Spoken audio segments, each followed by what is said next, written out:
যে ব্যক্তি জিনা করে, কোন বেগানা মেয়ের সাথে মোবাইলে সম্পর্ক রাখে, মেসেঞ্জারে সম্পর্ক রাখে, হোয়াটসঅ্যাপে সম্পর্ক রাখে, রাস্তায় সম্পর্ক রাখে, রেস্টুরেন্টে সম্পর্ক রাখে, ব্যালকনিতে সম্পর্ক রাখে, বটগাছতলে সম্পর্ক রাখে, নদীর পাড়ে সম্পর্ক রাখে, সে জিনা করে, তার থেকে ঈমানের জামা খুলে ফেলা হয়, সে মারা গেলে বেঈমান হয়ে মারা যাবে।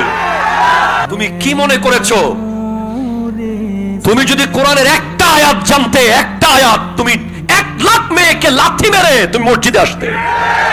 তুমি একটা আয়াতের ব্যাখ্যা যদি জানতে, যদি তুমি জানতে যে আয়াহসাবুল ইনসানু আল্লান নাজমা ইযামা বালা কাদিরিন আলা আন নুসাউবিয়া বানানা। আমার আল্লাহ বলছেন, ওরা কি মনে করেছে আমি ওদেরকে আবার একসাথে করতে পারবো না? ওদের বডি কি আমি জোড়া লাগাইতে পারবো না?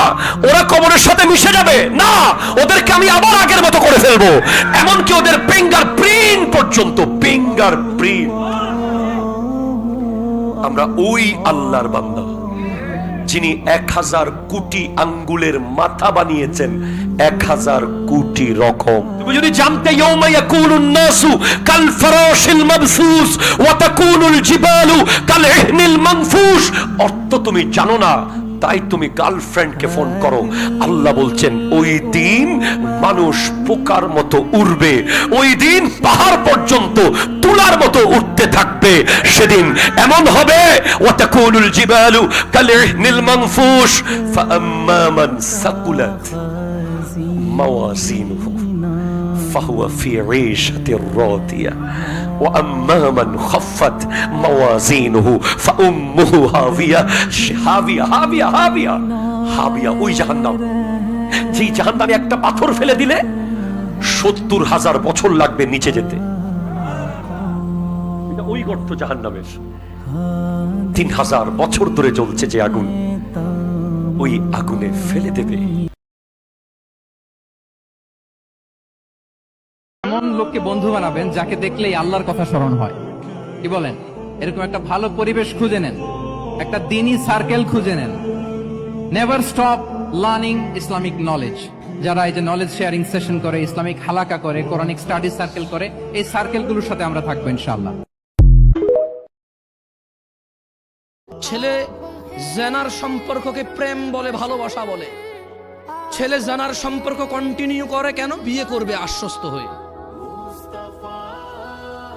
সে জানাকে হালাল মনে করে নিয়েছে, কারণ সে মনে করে ওই মেয়েকে সে বিয়ে করবে, এই জন্য তার জন্য এটা হালাল মনে করে। অথচ সে ভুলে যায় সে মারা যেতে পারে। সে ভুলে যায় ওই একই মেয়েকে বিয়ে করলো, বিয়ের আগের সম্পর্ক হারাম হারাম বলেই থাকবে লিপিবদ্ধ।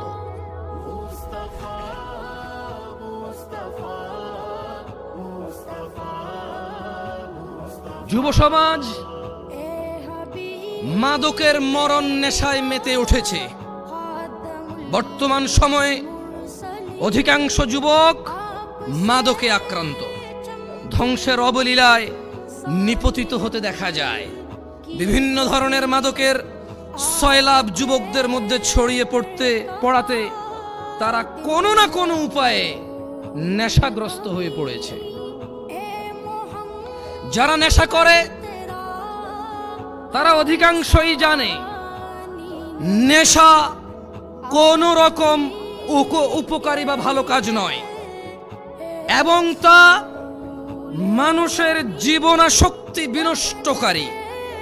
এইসব জেনে শুনেও যুবক মাদকাসক্ত নেশার অন্ধকার জগতের মধ্যে থাকতে চায়।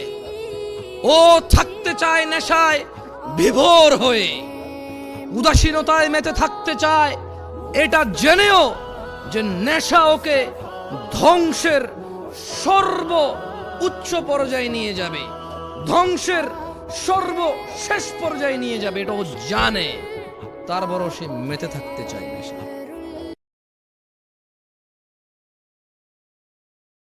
প্রত্যেক ব্যক্তি যখন পাপ করে, পাপ করার আগ মুহূর্ত পর্যন্ত শয়তান ইবলিস তাকে পাপের জন্য প্ররোচনা দেয়, ওয়াসওয়াসা দেয়।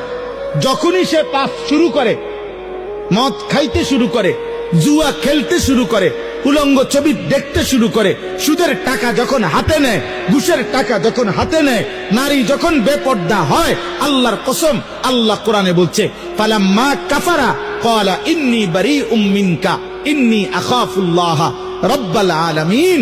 তখন তৎক্ষণাৎ শয়তান ওই নাফরমান থেকে সরে যায়, আর সরে গিয়া দূরে গিয়া বলে আমি তোর থেকে মুক্ত, আমি আল্লাহরে ভয় করি, কারণ আমার বিশ্বাস এখন আল্লাহর আযাব আসতে পারে, আর আল্লাহর আযাব আসলে আমিও শেষ হয়ে যাবো তোর লগে থাকলে, কাজে তুই মর আমি নাই।